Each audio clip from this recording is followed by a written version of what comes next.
What soil do I use for bonsai in India? This is a question that's been asked to me often on the internet and on YouTube. When I started bonsai in India some 30 odd years ago, I didn't really think too much about the soil that I was using.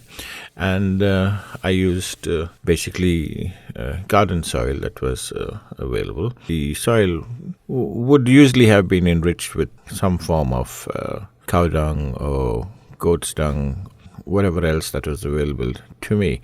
But nowadays, most of us tend to live in flats and grow our gardens in the balcony or on roof terraces. So I've been looking at other alternatives to be used. And keeping in mind that the good bonsai soil is 1, well aerated, 2, holds water well, and 3, holds nutrients well. So keeping all that in mind, these are some of the materials that I would use in India. I think starting off with the one that I used perhaps the most was brick, crushed brick.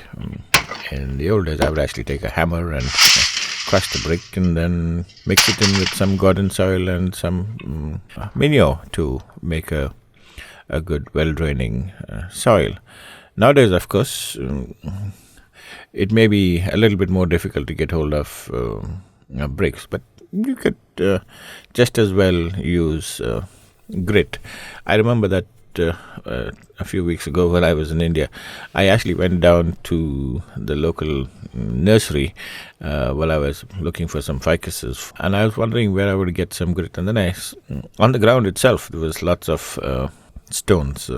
I just quickly used a sieve and strained them out to the sizes that I needed. Generally, I would keep the grit to about 3 to 6 mm. That should be good enough. I then use some topsoil to mix it with the grit. Now, when it came to topsoil, all I did was ask the nurseryman what he used for his pots and his gamlas. And this is in Pune. In Pune, of course, they use the lal mitti or the red soil, which is very common around the Deccan Plateau. But in other places, they use kala mitti or the black soil, which is very fertile and it is quite granular in nature, so you can sieve it and use the sizes that you want. The other thing that you can get as easily nowadays is coconut coir and even coconut coir chunks. I found it easily enough on Amazon India. You can also get burnt rice husks, which lots of bonsai people in India seem to be using very commonly. I've used charcoal bits. You could also get vermicast that you can mix with your soil.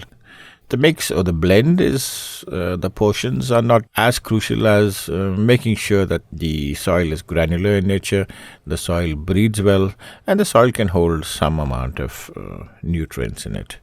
And that's really all there is to bonsai soils. Well, I hope you found this video informative. And if you did, and you liked the video, give me a thumbs up. If you haven't subscribed, please subscribe. I shall be adding more videos. Well, hope to see you back again soon. Thank you for watching. Bye for now.